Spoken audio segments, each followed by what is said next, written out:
Welcome back to the Building Nebraska podcast. It's a podcast for both dreamers and doers as we work hard around here to ignite your passion for entrepreneurship by showcasing those out in the field getting it done. Today we're near Martell, Nebraska, visiting with Lori Gana, the owner of Gana Trucking and Excavating. This dates back to 1995 when you began this business. I was watching a video you did, Craig, as you talked about you wanted to be in the cattle business. What happened out of college that made you pivot from wanting to raise cattle to buying a dump truck? I did. Well, first of all, thank you for having me, Bryce. Appreciate you having me on today. My passion, I still have a huge passion for cattle, and we run a recip program where we run 2,000 to about 2,500 recips at all times, and we're fortunate enough to work with a lot of folks around the country that ship embryos in, and we put a lot of embryos in for people all over. But I realized back in about 93, 4, got engaged, and I was running show cattle and doing, we probably had 100 or so head, which around here, as you know from being around the area, that was a fair amount of cows because there's not a lot of grass around here. So my wife Lori and I were engaged, and we'd had a sale or two. By the time 95 came, we still had another sale, and we were also starting our construction business. Well, the sales were just average at best.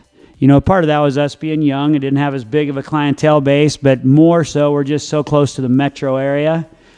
I was like, oh goodness, I don't know if we're going to make a living doing this, so we better audible to something. Well, we were fortunate and had a sand pit here, and that my grandfather had sold some sand out of for the Howland Power Plant, the Sheldon Station.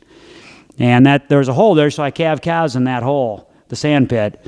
And just had the idea, I'm like, maybe we can start selling some concrete or some sand to the concrete guys around here. So I took literally as simple as I took a 5-gallon bucket of sand, went and met some of the right movers and shakers in that concrete world, and we met some really good folks, Gary Ebert and Bob Irwin, that are extremely close friends today. They have both retired now, but they gave us an opportunity and kind of took us under their wing, and we were really blessed that, we bought a dump truck and a loader, and they slowly started giving us some work because they knew we were only a certain size, and as we were able to grow, they kept giving us more work, and that friendship and relationship is very, very, very good, and we have tons of friends up there, and we're very fortunate, and I very much appreciate all the opportunities they gave us. So that's kind of how we got started. That gives you a little bit of how we had the idea.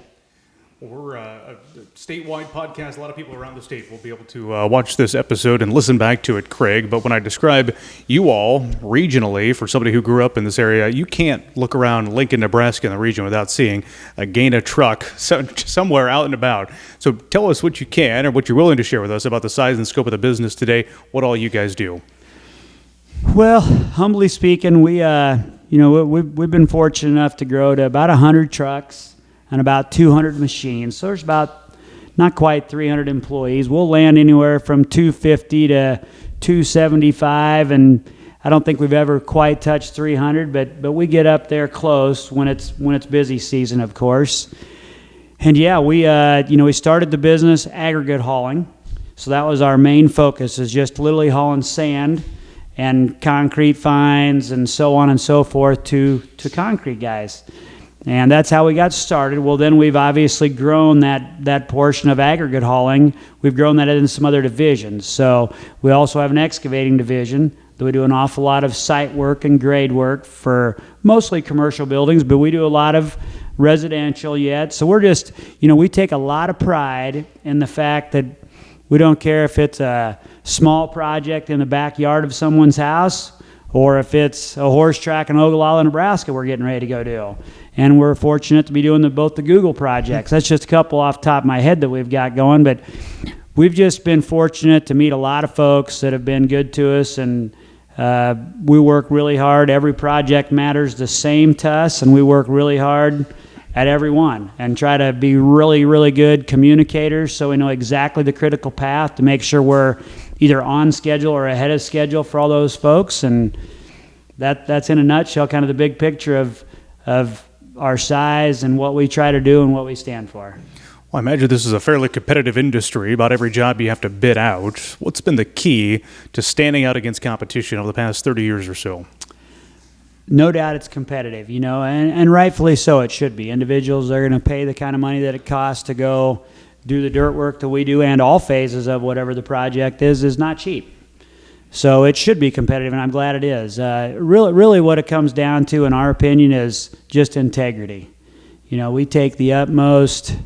That is like top of our list is having integrity, ambition, and integrity, because the old saying, nobody cares how much you know until they know how much you care, is just so true. So we feel like that is today and always will be our niche, is just caring more, working harder, and doing everything with honesty and integrity. From the time you started with a 5-gallon bucket of sand in the back of a pickup, what was the hardest thing in this industry to try to learn? Oh, goodness.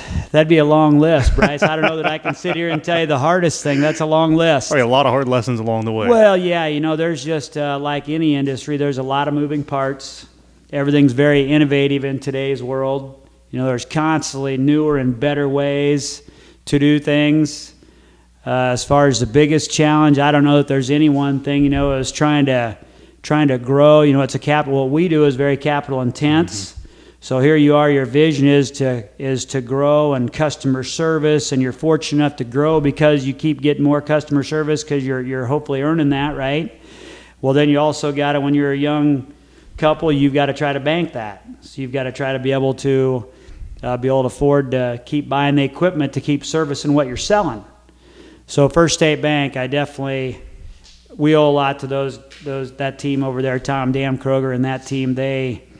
If it wouldn't have been for First State Bank making that part easy for us, we wouldn't have been able to focus on what was needed to focus on, and that was the customer service and bidding more work and so on. So definitely the biggest challenge was that. As far as learning, I'm not quite answering your question. There's just a lot of things to learn. Probably, but besides the financial world, definitely the mechanical world also has been tough, because we've got an amazing service manager in John Morrow that manages all of our guys and gals and all the equipment and trucks, and he's made that part of it that's very challenging when you got this many units of trucks and equipment out there. He makes that look easy, so that's taken a ton off. So there's multiple people. I know that I'd miss. I don't want to try to name all of them because there's no doubt I would miss tons. I can tell you everybody in our office and our staff, down to every truck driver and operator, are a huge part of why we're able to go do what we do every day. But there's those couple pain points that, to try to answer your question, those couple pain points definitely are key. Well, you brought up kind of your service manager. I'll ask you a question about people. A lot of people talk about culture in a business and how important that is. How has culture played a role in developing Gana Trucking and Excavating over the years? Oh, like all successful places, it's all about the culture. You hear it all the time, right? You go to any setting where it's maybe some corporate, they're doing some breakout sessions that you can go listen to this or that. You will not go to any of them, I don't care what it is, that you won't hear culture several times, right? That is something that it can be talked about, but it's got to be by nature, because you can't just make something that's not. It starts with, in our case, our culture is natural. And maybe that's just how we hire, and I feel like that's what it is. We have just high character individuals, and that's probably the easiest way to say it. From our entire staff, from all the guys and gals that are doing sales, to our dispatchers, to our repair team, to, we just had meetings in this room where we're sitting now. We do every spring meetings with our drivers and our operators, kind of spring kickoff meetings. I'm proud to tell you that our agenda is short because we just take care of things as they go. And the only reason we get a chance at more jobs and to do more is because our guys and gals are cordial and professional. And thanks to them and their great service and their professionalism is why we get a second look at some jobs. We've still got to be the competitive low bid and so on, but at least we get the opportunity to look at maybe a change or however things may be, because our guys and gals are just so darn good. We're fortunate. That culture just comes natural here. And we're blessed by that. That doesn't, we know that. And I don't know how to explain that, but like I said, I've heard of a lot of places talk about it, Yeah. but to really have it, you just have to have high character individuals from top to bottom, and then it's easy because it just happens. That's just how they treat each other and others every day in their everyday life, so it's easy. Trying to go think you're going to have a tough culture and then think you're going to take one or two individuals to go change that, I'm not saying it can't be done, but it's tough. It's got to be throughout. In a video a few years ago, as you all celebrated 25 years, you spoke, but then a lot of your employees did, highlighting their experience with you all. And I think you were specifically talking about some of the hires you made strategically along the way. And now I'm sure you've got a whole process to hiring people. But early on, when you were kind of bootstrapping this thing, what did you look for in a great employee? Oh, goodness. Again, character. I was... To a fault, I'm the guy that's big picture and just go. Yep. Okay, so I'm got a huge passion for others and service and taking care of people. So when someone would walk in, I can remember a couple of them that walk in and I'm, looking at them on paper like everyone does on their application. More times than not, there'd maybe be this or that, and I'm thinking, wasn't real keen looking at the paper. Come in, and within a minute, you can tell if that's somebody that, oh goodness, I don't care what the paper says, there's somebody we can make something out of right there. So we're looking for character. I mean, they've got to have we'd rather build up and bring up within, and we do that an awful lot, from dispatchers to, I can tell our equipment manager, several of our guys and gals, some of the guys that are our project managers today, several of them might have been on the silt fence crew. At one point are running machines. Jake, who's our vice president, and I remember he was seeding yards back when our daughter Kylie was sick and we were doing things, and I was traveling back from Minnesota, being all night at the Mayo Clinic, and called Jake, and he was out seeding yards. I said, hey, by the way, you just started in the office, you're going to start estimating jobs, and he was all about it. So a little bit of that was probably non-conventional. I can't tell you that I've got a formula. We're just big on high character individuals. And when we get people to come in that are loyal and high character, and they feel like they have a passion or could have a passion for what we do and whatever they're applying for, boy, if they're high character and those kind of folks, we're pretty quick to try to train them up and get them where they need to be. Yeah. Well, you mentioned Ogallala. You got the racetrack out there, a couple of Google projects that you all have had the pleasure of working on. Size, or I guess regionally, obviously you're kind of based in the Lincoln area, but not so much just servicing Lincoln. How far does Gana Trucking Excavation go for business? Probably 90% of our work, we're very fortunate, is within 50, 60 miles of Lincoln, is probably 90% of our work. But we definitely reach out. We're over into Iowa a fair amount. We've done work in every surrounding state, more in Iowa than anywhere else, but predominantly our work's right here within an hour of our location for the most part. Can you pinpoint the most challenging or intricate project you all have worked on?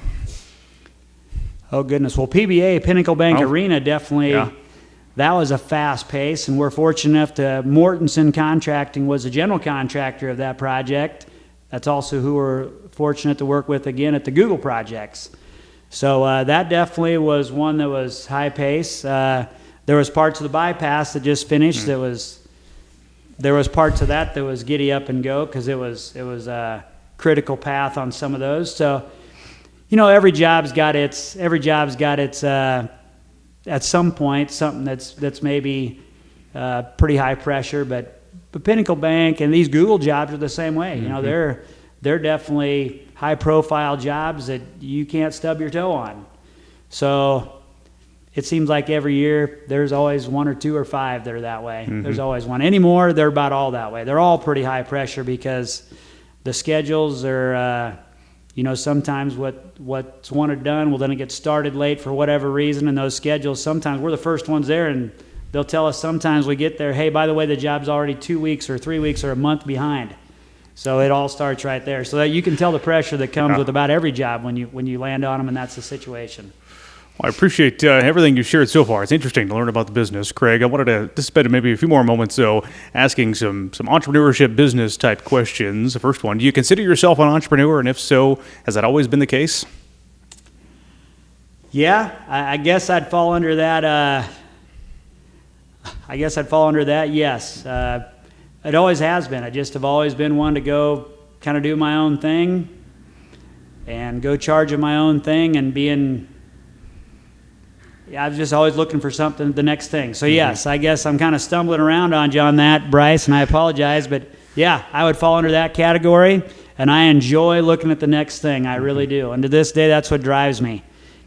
Money doesn't drive me. The chase and working with great people and serving great people and customer service, that is what drives me 100%. The battery runs low. How do you recharge that and want to keep pushing forward? Has that ever been a challenge for you? Never runs low. Yeah. Never runs low. I just, I am so fortunate to do what I do and all the people I work with. It's so easy to get up every day or stay up late. I don't know. I'm fortunate. My battery just never runs low. Uh-huh. Well, as I mentioned, we're proud to partner with the university, in particular the Angler program, on this program, and we get to share these stories with a lot of the aspiring entrepreneurs currently going through that program. I know you're very familiar with it on a personal connection, but what advice do you give young people looking at entrepreneurship and interested in dipping a toe in it, perhaps?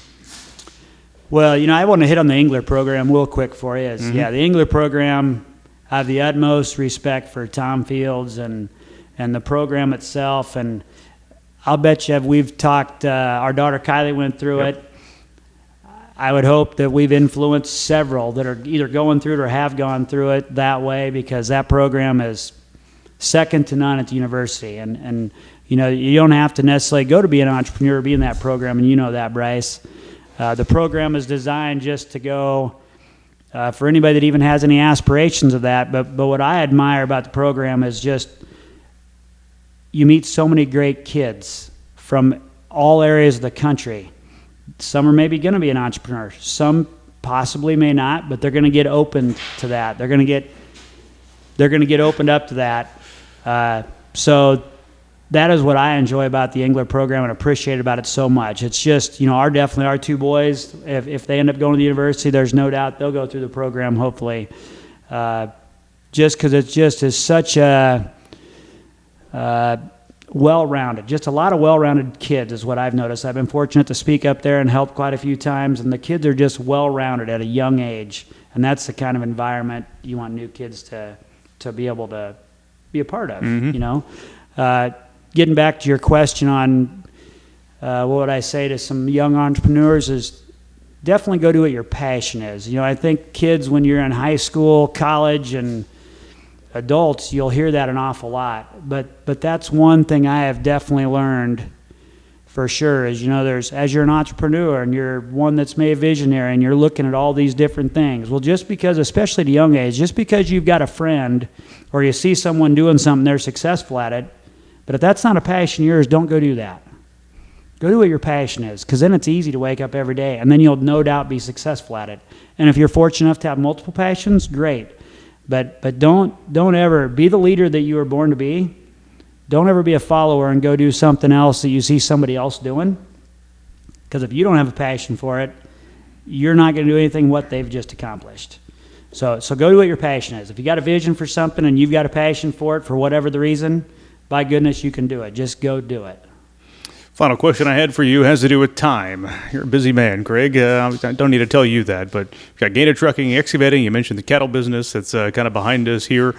Also, very involved in the community. Sit on the local school board. How do you choose what you're going to invest your time in? Oh, goodness. I don't know. That seems to be that just all comes together. Yeah. You're busy and you get all these things going, and it just comes together. I try to be. My big thing is I try to be available for all. Our trucking and excavating first is if somebody needs something or needs me to join them for a meeting or whatever. They're all great communicators, and by and large, all of them are way better than I am at all of it. So I'm probably not lucky enough to go with very many of them to very many meetings and do things because they just do so darn good at it. Our ag side, our cattle business, our recip business, we've got Dottie and Chase that take care of that, and they do so good at all that again, I just don't need to do much. So once, I'm really involved in something until we get it off the ground with the right folks and kind of get it structured, and then normally I'm able to get ready for the next thing. But I've definitely learned the older I get that I need the next thing. we're building a venue right now for Kylie and Lori, and when we're here within a month or two of having that thing done. When we get it done, I'll be ready for the next thing, because I don't do very good sitting around. But getting back to your question on time, it just seems to come together. Yeah. That doesn't plan something. I just obviously have somewhat of a schedule and somewhat of what I do, but that can be audible and moved around, just like today. I appreciate you coming out here, and I just made sure I was a little bit late for you. I was 15 minutes late or so, but my goodness, other than that, it just works. Well, we really appreciate you sitting down with us here on the Building Nebraska podcast, sharing some of your insights. Certainly a lot of value that we'll get out of them, but hopefully the audience too. So thanks again, Greg. Yeah, you bet. Thanks for having me, Bryce. Appreciate Absolutely. it. Greg Gana, our guest this week on the Building Nebraska podcast, again proudly powered by the Angler Agribusiness Entrepreneurship Program, which is located at the University of Nebraska-Lincoln. We'll see you back here next time.